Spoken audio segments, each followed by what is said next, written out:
ਜਦੋਂ ਵਿਵਾਦ ਦੇ ਵਿਚਾਲੇ ਜਥੇਦਾਰ ਸਾਹਿਬ ਬੋਲਣ ਤੇ ਸਰਕਾਰਾਂ ਦੇ ਉੱਤੇ ਨਿਸ਼ਾਨੇ ਸਾਧਣ ਤੇ ਜ਼ਿਕਰ ਅੰਗਰੇਜ਼ਾਂ ਦਾ ਵੀ ਕਰ ਦਿੱਤਾ ਜਾਵੇ, ਫਿਰ ਫਰਕ ਤਾਂ ਪੈਂਦਾ ਹੈ।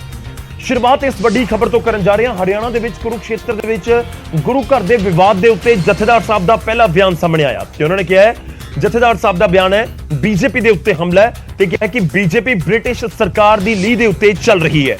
1978 ਦੇ ਵਿੱਚ ਜੋ ਖੇਡ ਕਾਂਗਰਸ ਨੇ ਖੇਡੀ ਉਹੀ ਬੀਜੇਪੀ ਖੇਡ ਰਹੀ ਹੈ। ਜੇ ਗੁਰੂ ਘਰਾਂ ਦਾ ਪ੍ਰਬੰਧ ਸੰਭਾਲਣਾ ਤਾਂ ਟੇਬਲ ਤੇ ਬੈਠ ਕੇ ਗੱਲ ਹੋਵੇ। ਜਥੇਦਾਰ ਨੇ ਕਿਹਾ ਕਿ 1925 ਦੇ ਗੁਰਦੁਆਰਾ ਐਕਟ ਨੂੰ ਸੁਪਰੀਮ ਕੋਰਟ ਨੇ ਰੱਦ ਨਹੀਂ ਕੀਤਾ ਤੇ ਉਸੇ ਤਹਿਤ ਐਸਜੀਪੀਸੀ ਹਰਿਆਣਾ ਦੇ ਗੁਰੂ ਘਰਾਂ ਦਾ ਪ੍ਰਬੰਧ ਸੰਭਾਲ ਰਹੀ ਹੈ। ਕੁਰੂਕਸ਼ੇਤਰ ਗੁਰੂ ਘਰ ਦੇ ਵਿੱਚ ਐਤਵਾਰ ਦੇ ਦਿਨ ਜਦੋਂ ਤਾਲੇ ਲਗਾ ਦਿੱਤੇ ਗਏ ਸਨ, ਉੱਥੇ ਪਹੁੰਚੇ ਸੀ ਜਿਹੜੇ ਐਚਐਸਜੀਪੀਸੀ ਦੇ ਅਧਿਕਾਰੀ ਜਾਂ ਨੁਮਾਇੰਦੇ। ਉਸ ਤੋਂ ਬਾਅਦ ਸੋਮਵਾਰ ਨੂੰ ਗੁਰਦੁਆਰਾ ਸਾਹਿਬ ਦੇ ਅੰਦਰ ਧੱਕਾ ਮੁੱਕੀ ਹੁੰਦੀ ਹੈ। ਗੁਰੂ ਸਾਹਿਬ ਦੀ ਹਾਜ਼ਰੀ ਦੇ ਵਿੱਚ ਉਸ ਨੂੰ ਲੈ ਕੇ ਵੀ ਬਹੁਤ ਇਤਰਾਜ਼ ਜਤਾਇਆ ਗਿਆ। ਇੱਕ ਪਾਸੇ ਤਰਕ ਹੈ ਐਸਜੀਪੀਸੀ ਦਾ ਕਿ ਜਿਹੜੇ ਉੱਥੇ ਨੁਮਾਇੰਦੇ ਮੌਜੂਦ ਸੀ ਉਹਨਾਂ ਨੂੰ ਕੋਈ ਵੀ ਗੱਲਬਾਤ ਦੇ ਲਈ ਜਾਂ ਕੋਈ ਅਜਿਹਾ ਨੋਟਿਸ ਨਹੀਂ ਦਿੱਤਾ ਗਿਆ ਕਿ ਤੁਸੀਂ ਪ੍ਰਬੰਧ ਹੈਂਡਓਵਰ ਕਰ ਦਿਓ ਐਚਐਸਜੀਪੀਸੀ ਨੂੰ। ਤੇ ਐਚਐਸਜੀਪੀਸੀ ਦਾ ਤਰਕ ਹੈ ਕਿ ਉੱਥੇ ਜਦੋਂ ਗੁਰੂ ਸਾਹਿਬ ਦੀ ਹਾਜ਼ਰੀ ਦੇ ਵਿੱਚ ਉਹ ਬੈਠੇ ਸਨ ਤਾਂ ਬਾਹਰੋਂ ਕੁਝ ਆਉਂਦੇ ਨੇ। ਸੋਮਵਾਰ ਦੇ ਦਿਨ ਇਹ ਪੂਰਾ ਘਟਨਾਕ੍ਰਮ ਹੋਇਆ ਤੇ ਉੱਥੇ ਆ ਕੇ ਉਹਨਾਂ ਦੇ ਵੱਲੋਂ ਬਹਿਸ ਕੀਤੀ ਗਈ ਤੇ ਧੱਕਾ ਮੁੱਕੀ ਕੀਤੀ ਗਈ।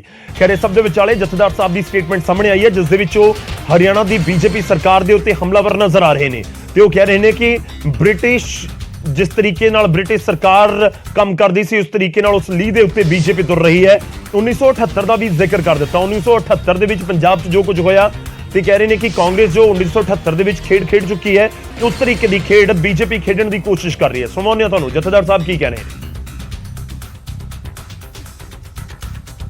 देखो, सुप्रीम कोर्ट ने हरियाणा गुरुद्वारा एक्ट ਨੂੰ मान्यता ਦਿੱਤੀ ਹੈ, लेकिन गुरुद्वारा एक्ट 1925 ਨੂੰ ਉਸਨੇ ਰੱਦ ਨਹੀਂ ਕੀਤਾ ਹੈ। ਗੁਰਦੁਆਰਾ 1925 ਐਕਟ ਜਿਹੜਾ ਪਾਰਲੀਮੈਂਟ ਦੇ ਥਰੂ ਸਰਕੂਲੇਟ ਹੋ ਰਿਹਾ ਉਹ ਜਿਉਂਦਾ ਤਿਉਂ ਜਿਹੜਾ ਉਹ ਕਾਰਜਸ਼ੀਲ ਹੈ ਔਰ ਸ਼੍ਰੋਮਣੀ ਗੁਰਦੁਆਰਾ ਪ੍ਰਬੰਧਕ ਕਮੇਟੀ ਹਰਿਆਣੇ ਦੇ ਗੁਰਦੁਆਰਿਆਂ ਦਾ ਪ੍ਰਬੰਧ ਵੀ ਜਿਹੜਾ ਉਹ ਐਕਟ 1925 ਦੇ ਤਹਿਤ ਸਾਂਭ ਰਹੀ ਹੈ। ਜਿੰਨਾ ਚਿਰ ਭਾਰਤੀ ਸਰਕਾਰ ਜਿਹੜੀ ਹੈ ਭਾਰਤ ਦੀ ਉਹ ਪਾਰਲੀਮੈਂਟ ਦੇ ਰਾਹੀਂ 1925 ਐਕਟ ਦੇ ਵਿੱਚ ਸੋਧ ਕਰਕੇ ਹਰਿਆਣੇ ਦੇ ਗੁਰਦੁਆਰਿਆਂ ਨੂੰ ਡੀਨੋਟੀਫਾਈ ਨਹੀਂ ਕਰਦੀ, ਉਹਨਾਂ ਚਿਰ ਕੋਈ ਧੱਕੇ ਦੇ ਨਾਲ ਹਰਿਆਣੇ ਦੇ ਗੁਰਦੁਆਰਿਆਂ ਤੇ ਕਾਬਜ਼ ਹੋਵੇ, ਖਾਸ ਤੌਰ ਤੇ ਸਰਕਾਰ ਕਾਬਜ਼ ਹੋਵੇ, ਇਹ ਬਰਦਾਸ਼ਤ ਨਹੀਂ ਕੀਤਾ ਜਾ ਸਕਦਾ।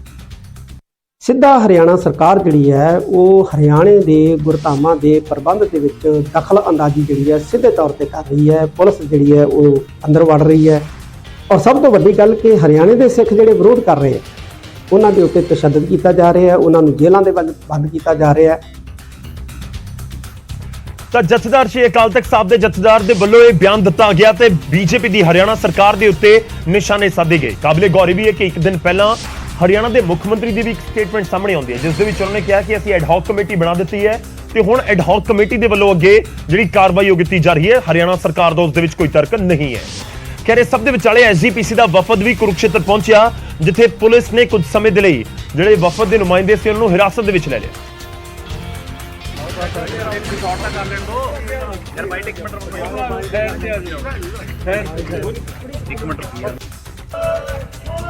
ਅਤੇ ਫਿਰ ਹਿਰਾਸਤ ਦੇ ਵਿੱਚ ਪੁਲਿਸ ਨੇ ਲਿਆ ਸੀ ਅਤੇ ਫਿਰ ਛੱਡ ਦਿੱਤਾ। ਇਸ ਦੌਰਾਨ ਐਸਜੀਪੀਸੀ ਦੇ ਨੁਮਾਇੰਦੇ ਹਰਿਆਣਾ ਸਰਕਾਰ ਦੇ ਉੱਤੇ ਇਲਜ਼ਾਮ ਲਗਾਉਂਦੇ ਹੋਏ ਵੀ ਨਜ਼ਰ ਆਏ। ਐਸਜੀਪੀਸੀ ਦੇ ਨੁਮਾਇੰਦੇ ਕਿਉਂਕਿ 5 ਮੈਂਬਰੀ ਇੱਕ ਵਫਦ ਦਾ ਜ਼ਿਕਰ ਕੀਤਾ ਗਿਆ ਸੀ ਕਿ ਉਹ ਜਾਏਗਾ, ਉੱਥੇ ਗੱਲਬਾਤ ਕਰੇਗਾ, ਸਥਿਤੀ ਦੇਖੇਗਾ। ਗੁਰਚਰਨ ਗਰੇਵਾਲ ਤੁਹਾਨੂੰ ਤਸਵੀਰਾਂ ਦੇ ਵਿੱਚ ਨਜ਼ਰ ਆ ਰਹੇ ਨੇ, ਉੱਥੇ ਪਹੁੰਚੇ ਸੀ। ਪੁਲਿਸ ਨੇ ਉੱਥੇ ਪੁਖਤਾ ਇੰਤਜ਼ਾਮ ਪਹਿਲਾਂ ਤੋਂ ਹੀ ਕੀਤੇ ਹੋਏ ਸਨ। ਪੁਲਿਸ ਨੇ ਇਨਫੈਕਟ ਕੁਝ ਦੇਰ ਦੇ ਲਈ ਤਾਂ ਉਹਨਾਂ ਨੂੰ ਹਿਰਾਸਤ ਦੇ ਵਿੱਚ ਵੀ ਲੈ ਲਿਆ, ਡਿਟੇਨ ਕਰ ਲਿਆ ਗਿਆ ਔਰ ਉਸ ਤੋਂ ਬਾਅਦ ਹਾਲਾਂਕਿ ਥੋੜੀ ਦੇਰ ਬਾਅਦ ਛੱਡ ਦਿੱਤਾ ਗਿਆ। ਐਸਜੀਪੀਸੀ ਇਲਜ਼ਾਮ ਲਗਾ ਰਹੀ ਹੈ ਕਿ ਹਰਿਆਣਾ ਦੀ ਸਰਕਾਰ ਦਖਲਅੰਦਾਜ਼ੀ ਗੁਰੂ ਘਰਾਂ ਦੇ ਪ੍ਰਬੰਧਾਂ ਦੇ ਵਿੱਚ ਕਰ ਰਹੀ ਹੈ ਜਾਂ ਕਰਨਾ ਚਾਹੁੰਦੀ ਹੈ, ਇਸ ਕਰਕੇ ਇਸ ਤਰੀਕੇ ਦੀ ਸਥਿਤੀ ਬਣੀ ਹੋਈ ਹੈ। ਕਾਬਿਲੇ ਗੌਰ ਇਹ ਵੀ ਹੈ ਕਿ ਕੁਰੂਕਸ਼ੇਤਰ ਦੇ ਵਿੱਚ ਇੱਕ ਦਿਨ ਪਹਿਲਾਂ ਜਦੋਂ ਧੱਕਾ ਮੁੱਕੀ ਹੁੰਦੀ ਹੈ ਗੁਰੂ ਘਰ ਦੇ ਵਿੱਚ ਤਾਂ ਉਸ ਤੋਂ ਬਾਅਦ ਉੱਥੇ ਦੋਵੇਂ ਧਿਰਾਂ ਆਮੋ ਸਾਹਮਣੇ ਹੋਈਆਂ ਤੇ ਸਥਿਤੀ ਤਣਾਅਪੂਰਨ ਬਣ ਗਈ ਔਰ ਵੱਡੀ ਗਿਣਤੀ ਦੇ ਵਿੱਚ ਪੁਲਿਸ ਨੂੰ ਉਸ ਪੂਰੇ ਇਲਾਕੇ ਦੇ ਵਿੱਚ ਤੈਨਾਤ ਕੀਤਾ ਗਿਆ ਔਰ ਇਸ ਸਭ ਦੇ ਵਿਚਾਲੇ ਜਥੇਦਾਰ ਸਾਹਿਬ ਦੀ ਸਟੇਟਮੈਂਟ ਤੇ ਹੁਣ ਵਫਦ ਪਹੁੰਚਿਆ ਐਸਜੀਪੀਸੀ ਦਾ।